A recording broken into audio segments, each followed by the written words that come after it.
ভোর থেকেই মেঘলা আকাশ, ঝমঝমিয়ে বৃষ্টি, একেবারে ওয়েদার জমে গিয়েছে এই বৃষ্টিতে।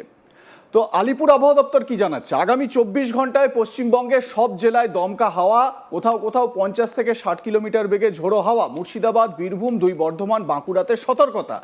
বৃহস্পতিবার 9 এপ্রিল সকালে এই যে বৃষ্টি আমরা দেখতে পাচ্ছি সেটা বেশ উপভোগ্য হয়ে উঠেছে। উত্তরবঙ্গের জন্য বলা হচ্ছে শিলাবৃষ্টির সম্ভাবনা। দার্জিলিং ও কালিম্পংয়ে ভারী বৃষ্টির সম্ভাবনা রয়েছে আলিপুরদুয়ার ও জলপাইগুড়ি জেলাতে। বৃহস্পতিবার সকাল থেকে দুপুর পর্যন্ত কলকাতায় এই বৃষ্টিপাতের সম্ভাবনা জারি থাকছে। 10 এপ্রিল স্বাভাবিকের থেকে 4 থেকে 6 ডিগ্রি তাপমাত্রা বাড়বে বলে জানতে পারা যাচ্ছে। 23 এপ্রিলের আগে আর মাত্র দুটো রবিবার। আগামী রবিবার 12 এপ্রিল মেগা মিছিল অবশ্যই থাকবে। সেক্ষেত্রে তীব্র গরমের অস্বস্তিতেই সারতে হবে মিছিল। দক্ষিণবঙ্গের একাধিক জেলায় বৃষ্টির পূর্বাভাস রয়েছে।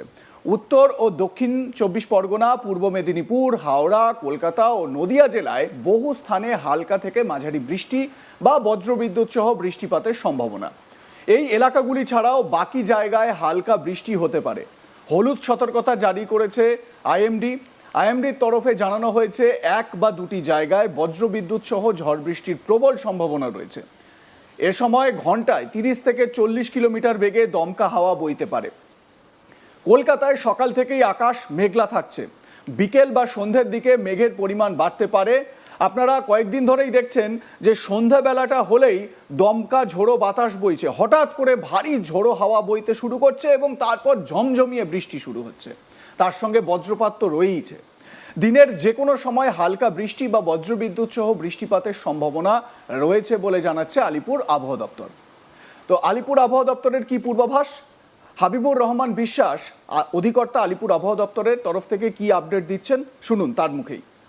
এখন আমাদের আবহাওয়ার যা গতি প্রকৃতি, তাতে আগামী 24 ঘন্টা পর্যন্ত আমাদের পশ্চিমবঙ্গের সমস্ত রাজ্যেই বজ্রবিদ্যুৎ সহ বৃষ্টিপাতের সম্ভাবনা প্রায় সব জায়গাতেই রয়েছে। তার সঙ্গে দমকা হাওয়া এবং কালবৈশাখী হওয়ার সম্ভাবনা রয়েছে বিক্ষিপ্তভাবে। কোথাও কোথাও দমকা হাওয়ার গতিবেগ 60 থেকে 70 এবং 80 কিলোমিটার পর্যন্ত হতে পারে আমাদের দক্ষিণবঙ্গের কয়েকটা জেলায়, মূলত বীরভূম, পূর্ব পশ্চিম বর্ধমান, হাওড়া, হুগলি, বাঁকুড়া, উত্তর 24 পরগনা এবং বাকি জেলাগুলোতেও থাকবে এরকমই 50 থেকে 60 কিলোমিটার পর্যন্ত হতে পারে। এবং তার সঙ্গে সঙ্গে দক্ষিণবঙ্গের আগামী 24 ঘন্টার মধ্যে কিছু জেলায় ভারী বৃষ্টিও হতে পারে, যেমন আমাদের পূর্ব বর্ধমান, হুগলি, উত্তর 24 পরগনা এগুলোতে বেশি সম্ভাবনা এবং শিলাবৃষ্টিও সম্ভাবনা রয়েছে আমাদের বীরভূম এবং পশ্চিম বর্ধমান জেলাতে। পার্শ্ববর্তী বাঁকুড়াতেও কিছুটা সম্ভাবনা রয়েছে। আর আগামীকালের পর থেকে এবং উত্তরবঙ্গের ক্ষেত্রে আগামী 24 ঘন্টায় উত্তরবঙ্গেও প্রায় সমস্ত জেলাতেই বৃষ্টিপাত, আমাদের বজ্রবিদ্যুৎ সহ হওয়ার সম্ভাবনা হালকা থেকে মাঝারি, তার সঙ্গে বিক্ষিপ্তভাবে বিভিন্ন জায়গায় দমকা হওয়ার সম্ভাবনা রয়েছে 50 থেকে 60 কিলোমিটার পর্যন্ত। আর শিলাবৃষ্টিও সম্ভাবনা রয়েছে দার্জিলিং, কালিম্পংয়ে। ভারী বর্ষণের সম্ভাবনা রয়েছে জলপাইগুড়ি, আলিপুরদুয়ারে। 24 ঘন্টা পরে এই বজ্রবিদ্যুৎ সহ বৃষ্টিপাতের পরিমাণ কমে যাবে, মানে আগামীকাল দুপুরের পর থেকে কমে যাওয়ার সম্ভাবনা রয়েছে। আজকে সন্ধ্যা থেকে কালকে সকাল পর্যন্ত এই সব থেকে বেশি জায়গাতে হওয়ার সম্ভাবনা, তারপরে ধীরে ধীরে কমতে থাকবে।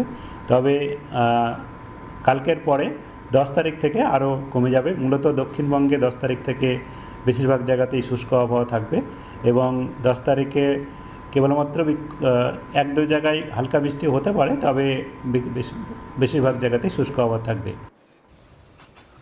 উত্তরবঙ্গের ক্ষেত্রে দার্জিলিং, জলপাইগুড়ি, কালিম্পং, কোচবিহার ও আলিপুরদুয়ার জেলায় বহু জায়গায় হালকা থেকে মাঝারি বৃষ্টির সম্ভাবনা রয়েছে। বৃষ্টির সময় ঘন্টায় 40 থেকে 50 কিলোমিটার বেগে দমকা হাওয়া বইতে পারে বলে পূর্বাভাসে জানানো হয়েছে। উত্তরবঙ্গের বাকি জেলাগুলিতে কিছু কিছু জায়গায় হালকা থেকে মাঝারি বৃষ্টিপাত হতে পারে বলেও আশঙ্কা করেছে আবহাওয়া দপ্তর। হাবিবুর রহমান বিশ্বাস তিনি কি আপডেট দিচ্ছেন এ প্রসঙ্গে, শুনে নিন।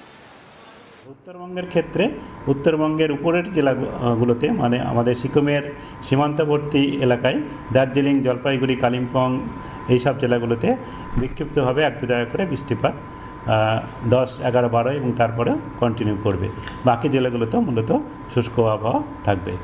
আর আগামী 24 ঘন্টার জন্যে আমাদের উপকূলবর্তী জেলাতে অকেশনালি দমকা হাওয়া হওয়ার সম্ভাবনা রয়েছে। তার জন্যে মৎস্যজীবীদের আমাদের পশ্চিমবঙ্গের উপকূলে যাওয়ার জন্য মানা করা হয়েছে 24 ঘন্টা পর্যন্ত। তাছাড়া কলকাতা এবং পার্শ্ববর্তী অঞ্চলের জন্য যেটা আমাদের পূর্বাভাস, আমাদের আজকে ক্রমশ সন্ধ্যার দিকে সাধারণত মেঘলা আকাশ হবে আজকে, এবং সন্ধ্যা বা রাত্রের দিকে আমাদের কলকাতাতেও বজ্রবিদ্যুৎ সহ বৃষ্টিপাত এবং দমকা হাওয়া হওয়ার সম্ভাবনা রয়েছে, 50 থেকে 60 কিলোমিটার পর্যন্ত যেতে পারে। আর আগামীকালেও কলকাতাতে সকাল থেকে দুপুর পর্যন্ত সাধারণত মেঘলা আকাশই থাকবে এবং হালকা থেকে মাঝারি বৃষ্টিপাতের সম্ভাবনাও থাকবে। তারপরে ধীরে ধীরে ইমপ্রুভ হবে, আংশিক মেঘলা আকাশ থাকবে এবং 10 তারিখ থেকে কলকাতাতে সাধারণত পরিষ্কার আকাশই থাকবে, তবে দুপুরের দিকে আংশিক মেঘলা আকাশ হতে পারে।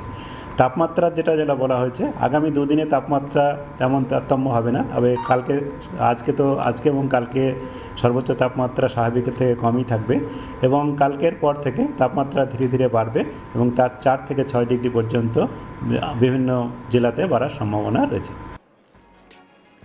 অর্থাৎ এই মুহূর্তে আমরা মনোরম আবহাওয়া উপভোগ করছি এবং আপনারা দেখছেন যে সন্ধেবেলা হলেই স্বাভাবিকভাবে বৃষ্টিপাত হচ্ছে, ঝড় বৃষ্টি হচ্ছে এবং যে ছবি এই মুহূর্তে আপনাদের দেখাচ্ছি বুঝতেই পারছেন উপকূলবর্তী জায়গা, মানে আমাদের এখানে দীঘা এবং যদি আমরা কাকদ্বীপ এই জায়গাগুলো দেখি তাহলে এই এলাকাগুলোই হচ্ছে কি উপকূলবর্তী জেলা, দক্ষিণ 24 পরগনা এবং পূর্ব মেদিনীপুর।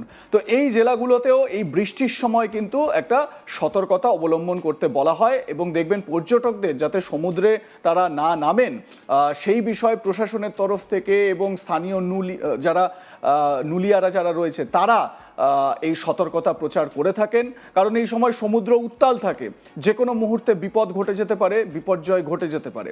তো সেই কারণে একটু সাবধানতা অবলম্বন করা দরকার। কিন্তু আবহাওয়া দপ্তর এটাও বলছে যে এই যে স্বস্তির আবহাওয়া আপনারা দেখতে পাচ্ছেন, এই বৃষ্টি পড়ছে, স্বাভাবিকভাবে টেম্পারেচার ডাউন এবং তার জন্য বেশ মনোরম একটা আবহাওয়া আপনারা উপভোগ করতে পারছেন, কিন্তু বলা হচ্ছে যে 24 ঘন্টা পর থেকে আবার পরিস্থিতির পরিবর্তন হতে পারে এবং তাপমাত্রা বৃদ্ধি পেতে পারে, বৃষ্টি হয়তো কিছুটা কমতে পারে, এরকমটা পূর্বাভাস দেওয়া হচ্ছে। আপনারা হয়তো খেয়াল করেছেন এই সময়, সাম্প্রতিক সময় বা এই মরশুমের বৃষ্টির কথা যদি এখনো বলি তাহলে এই বর্ষার আগের যে বৃষ্টিটা আমরা দেখতে পাচ্ছি সেটা তো ঘূর্ণাবর্ত, পশ্চিমী ঝঞ্ঝা, এর জন্য এই পরিস্থিতি আমরা দেখতে পাই। তো সেক্ষেত্রে বজ্রপাতের পরিমাণ কিন্তু ভীষণ রকমভাবে বেড়ে গিয়েছে। তো আপনারা কি বলেন? আপনাদের মতামত জানাতে ভুলবেন না। দেখতে থাকুন আজ তাক বাংলা, সাবস্ক্রাইব করুন আমাদের ইউটিউব চ্যানেলটি, বেল আইকন প্রেস করুন নোটিফিকেশন পেতে।